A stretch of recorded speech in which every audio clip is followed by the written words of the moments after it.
Untold truth, hidden truth, what ನೋಡುವ. ಅವ್ರು ಇಲ್ದಿರ ಹೇಗ್ರಿ ಖುಷಿಯಾಗಿರ್ತೀರಾ ನೀವು ಅಂತ ಇದೆ. I wonder if you are happy without me. So ಕೆಲವ್ರಿಗೆ ನೀವು ಅವ್ರ ಜೊತೆ ಖುಷಿಯಾಗಿದ್ದೀರಾ ಅನ್ನೋದೇ ಅವರಿಗೆ ಜೀರ್ಣ ಮಾಡ್ಕೊಳಕ್ಕಾಗ್ತಿಲ್ಲ. ನೀವು ಅವ್ರ ಜೊತೆ ಚೆನ್ನಾಗಿರಲ್ಲ ಅಂತ ಅಂದ್ಕೊಂಡಿರ್ತಾರೆ, ಬಟ್ ನೀವು ಅವ್ರ ಜೊತೆ ಚೆನ್ನಾಗಿದ್ದೀರಾ ಅನ್ನೋದೇ ಅವ್ರಿಗೆ ಆಶ್ಚರ್ಯ ಆಗುತ್ತೆ. ಜೊತೆಗೆ ನೀವು ಬಿಡೋಕ್ಕಿಂತ ಮುಂಚೆ ನಾನೇ ಬಿಟ್ಬಿಟ್ಟೆ ನೀನನ್ನು ಅಂತ ಹೇಳ್ತಿದ್ದಾರೆ.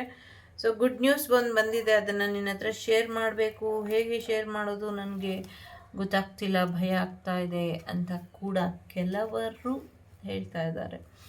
ಜೊತೆಗೆ ನಿನ್ನಿಂದ ನಾನು ಸಾಕಷ್ಟು ಬದಲಾಗಿದ್ದೀನಿ ಅಂತ ಹೇಳ್ತಿದ್ದಾರೆ. ನೀನು ತುಂಬ ಅಟ್ರಾಕ್ಟಿವ್ ಆಗಿ ಇದೆಯಾ ಅಂತ ಹೇಳ್ತಿದ್ದಾರೆ. ಕೆಲವರು ನೀವು ತುಂಬ ಸುಳ್ಳು ಹೇಳ್ತೀರಾ ಅಂತ ಹೇಳ್ತಾ ಇದ್ದಾರೆ. ಜೊತೆಗೆ ಒಂದಲ್ಲ ಒಂದಿನ ನೀನು ನನ್ನನ್ನು ಕ್ಷಮಿಸ್ತೀಯಾ, ಅದಕ್ಕೋಸ್ಕರ ಕಾಯ್ತೀನಿ ಅಂತ ಹೇಳ್ತಿದ್ದಾರೆ. ಸೊ ನಾವಿಬ್ಬರು ಒಬ್ರಿಗೋಸ್ಕರ ಒಬ್ಬರು ಇರಲಿಲ್ಲ ಅಂತ ಹೇಳ್ತಿದ್ದಾರೆ. ಸೊ ಒಂದೇ ರೀತಿಲಿ ಫೀಲ್ ಬರ್ತಿದೆ, ಆ ಫೀಲನ್ನು ಮತ್ತೆ ಮತ್ತೆ ಬೇಕು ಅಂತ ಅನ್ನಿಸ್ತಿದೆ ಅಂತ ಹೇಳ್ತಿದ್ದಾರೆ. ಜೊತೆಗೆ ಅವ್ರು ಇಲ್ದಿರ ನೀವು ಖುಷಿಯಾಗಿರೋದು ಹೇಗೆ ಅನ್ನೋದು ಅವರಿಗೆ ಅರ್ಥ ಆಗ್ತಿಲ್ಲ. ಸೊ ನಿಮಗೋಸ್ಕರ ಅವರು ಸಾಕಷ್ಟು ಸ್ಟ್ರಗಲ್ ಮಾಡ್ತಿದ್ದಾರೆ, ಕೆಲಸ ಮಾಡೋಕ್ಕೆ ಆಗ್ತಾ ಇಲ್ಲ ಅವರಿಗೆ ಅಂತ ಹೇಳ್ತಿದ್ದಾರೆ. ತುಂಬ ಕ್ಲೋಸ್ ಆಗಿದ್ದೀರಾ ನೀವು ಅವ್ರ ಮನಸ್ಸಿಗೆ ಅನ್ನುವಂಥದ್ದು ಇದೆ. ಸದ್ಯಕ್ಕೆ ನಮ್ಮಿಬ್ಬರಿಗೂ ಟೈಮ್ ಸರಿ ಇಲ್ಲ ಅಂತ ಅಂದ್ಕೊಂಡಿದ್ದಾರೆ ಅವರು.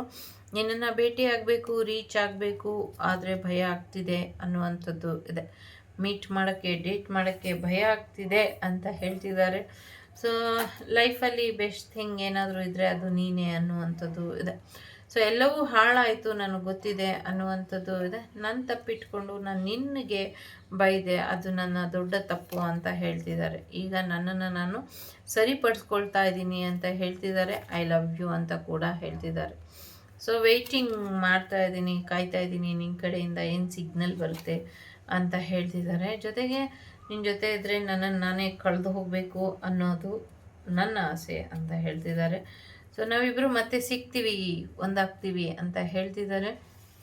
ತುಂಬ ಬೇಗ ದುಡುಕ್ಬಿಟ್ಟು ಅಂತ ಕೂಡ ಹೇಳ್ತಿದ್ದಾರೆ. ಒಂದಷ್ಟು ಸ್ಪಿರಿಚುವಲ್ ಮೆಸೇಜಸ್ ನಿನ್ನಿಂದ ಬಂದಿದೆ, ಥ್ಯಾಂಕ್ ಯು ಅಂತ ಹೇಳ್ತಿದ್ದಾರೆ. ಕೆಲವ್ರಿಗೆ ನಿಮ್ಮಿಬ್ಬರ ಮಾತನ್ನು ಮತ್ತೆ ಮೆಲುಕು ಹಾಕುವಂಥ ಕಾಯಿಲೆ ಇದೆ, ಮೆಲುಕು ಹಾಕ್ತಿದ್ದಾರೆ. ಹಾಗಾಗಿ ಕೆಲವರಿಗೆ ಫ್ರೆಂಡ್ಸ್ ಥರ ಇರೋದಕ್ಕೆ ಇಷ್ಟ ಆಗ್ತಿದೆ, ಲವರ್ಸ್ ಬೇಡ ಅಂತ ಹೇಳ್ತಿದ್ದಾರೆ. ಕೆಲವ್ರಿಗೆ ಕೆಲವು ವಿಚಾರಗಳು ಅರ್ಥ ಆಗ್ತಾ ಇಲ್ಲ, ಏನು ಮಾಡೋದು ಅಂತ. ಸೊ ಹಾಗಾಗಿ ಇನ್ನೂ ಒಂದು ಕನ್ಫ್ಯೂಷನಲ್ಲೇ ಇದ್ದಾರೆ. ಸೊ ತುಂಬ ಹಾಡುಗಳ ನೆನಪು ಬರ್ತಿದೆ, ಅದರಲ್ಲಿ I was love in with you ಅಂತ ಹೇಳ್ತಾ ಇದ್ದಾರೆ. ಜೊತೆಗೆ ಕ್ರಾಸನ್ನು ಲಿಮಿಟ್ನ ಕ್ರಾಸ್ ಮಾಡಿಬಿಟ್ಟೆ ಅಂತ ಹೇಳ್ತಿದ್ದಾರೆ. ಸೊ ಒಂದೇ ಥರ ಇಲ್ಲ ಜೀವನ. ಸೊ ದಿನಾಗಲೂ ಡೀಟೇಲಾಗಿ ಮತ್ತೆ ಮತ್ತೆ ನೆನಪು ಮಾಡ್ಕೊಳ್ತೀನಿ ಅನ್ನುವಂಥದ್ದು ಇದೆ. ಒಂದು ಸತ್ಯ ಜೀವನಕ್ಕೆ ತುಂಬ ಕಷ್ಟ ಕೊಟ್ಬಿಟ್ಟಿದೆ, ನಿನ್ನ ಬಗ್ಗೆ ತಿಳ್ಕೊಂಡಿರುವಂಥ ಸತ್ಯ. ಸೊ ಹಾಗಾಗಿ ಇನ್ನೂ ಹೆಚ್ಚು ಅರ್ಥ ಮಾಡ್ಕೊಳ್ಳುವಂಥ ಪ್ರಯತ್ನ ಪಡ್ತಾ ಇದ್ದೀನಿ ನಮ್ಮಿಬ್ಬರ ಬಗ್ಗೆ. ಸೊ ನೋಡೋಣ ಯಾವಾಗ ನಾವಿಬ್ಬರು ಒಂದಾಗ್ತೀವಿ. ನಾವಿಬ್ಬರು ಒಂದಾದರೆ ಅಷ್ಟು ಚೆನ್ನಾಗಿರೋದಿಲ್ಲ ಜೀವನ ಅಂತ ನಂಗೆ ಅನ್ನಿಸ್ತಾ ಇದೆ ಅಂತ ಹೇಳ್ತಾ ಇದ್ದಾರೆ. Take care.